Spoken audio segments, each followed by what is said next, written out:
My wife and I recently celebrated our 35th wedding anniversary.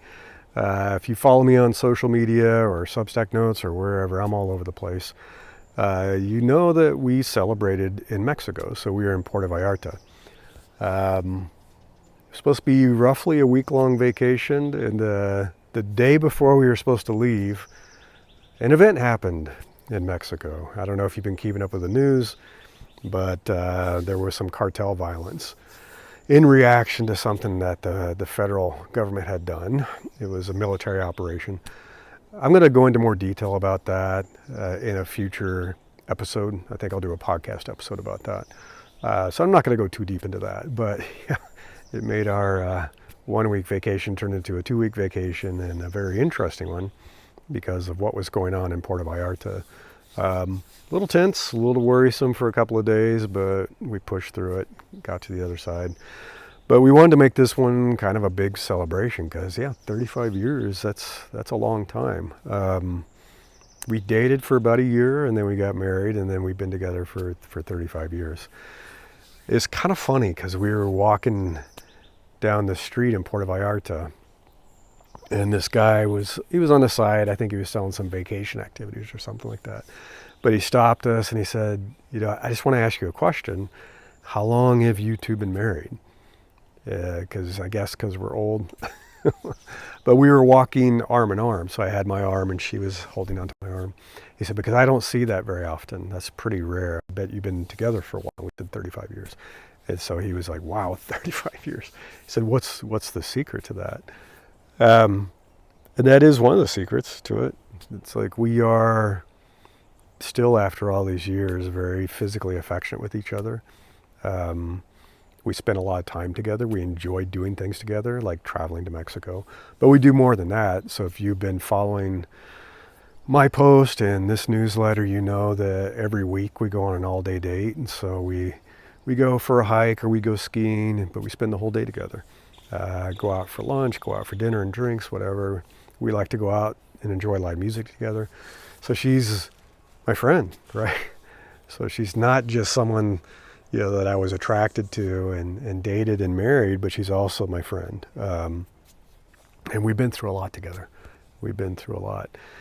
And the funny thing that's true about this is that you're never the same people now or even throughout the years that you were in the beginning.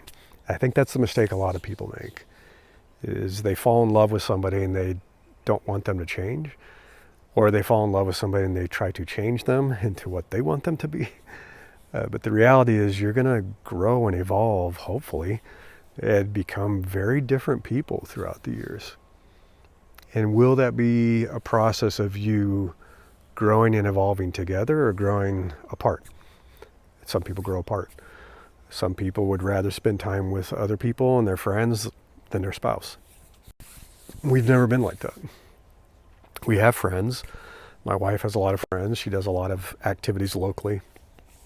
I don't do as much. I used to in the past. I'm a bit of a hermit up here in the forest. I work and do a lot of outdoor activities. We do a lot of hiking and skiing. We travel a lot. Visit our kids a lot. That's the other thing that's really important to us, is that we put our kids first for many years. But then the day came a few years ago, maybe it was only a couple years ago, where we had our empty nest, right? So our kids are all grown and flown. And this is a time that's dangerous for a lot of couples, where they've kind of forgotten who each other are and they've forgotten themselves, and they're like, well, what was holding us together, that glue, the children, it's gone, so see ya. And I've seen a lot of people get divorced when the last kid leaves the house. But instead, we kind of refocused on ourselves and said, wow, now what do we do with our lives? Now that we have all this time and it's just the two of us, what do we do? What do we do? And we've always been, like I said, we've always been very active. We're very physically active. We both enjoy working out. I love lifting weights, and my wife does CrossFit. I've been doing that for a long time. We both stay fit enough that we can go out and do a lot of outdoor activities together. We can travel, and when we travel, it's pretty active. We went kayaking in the ocean, and we did a little bit of snorkeling, and did a lot of hiking. We hiked through a jungle and went up to a waterfall, and then we hiked up to this summit to watch the sunset. So there's a lot of things that we can do together, and that's been very intentional, is building a life where there are many things that we enjoy together, even though there are things that we enjoy separately. But it's a nice little Venn diagram that overlaps quite a bit. It's not 100%. I think that gets boring if you have nothing to talk about because you don't do anything different, you don't meet different people. But it overlaps quite a bit. So we do enjoy a lot of the same things. And even when we travel, we're very adventurous with food, very adventurous with travel. I'm going to write about that. We did some stuff that's like, is this the smartest thing to do? Maybe not. In retrospect, I'm like, that seems kind of crazy that we did that. We're both foodies. We enjoy food. We enjoy museums. We enjoy art. We enjoy live music. Going down to the beach and watching the sunsets. There's a lot that we enjoy. And I'd say that's a big part of it, is that we've evolved together and we're friends and we're comfortable with each other. I make coffee every morning, so I bring her coffee and we sit and we talk before we have to get to work and she has to go. If she's going to stick around, I make breakfast for both of us. I make her breakfast and she makes dinner every night. And so we kind of take care of each other. We have these little acts of service for each other. And it's just kind of natural. We both know what we're going to do. We're a team, and she's better at some things and I'm better at some things. She's a much more positive person than I am, more trusting than I am. My paranoia sometimes isn't great, but sometimes it helps and it protects us, prepares us for things that can kind of go off the rails sometimes. But you do reach a point in life where it's like, I wouldn't want to do life with anyone else. I've known her and spent more time with her than anyone else in my life, and that includes my parents and siblings. And the same is true for her with me.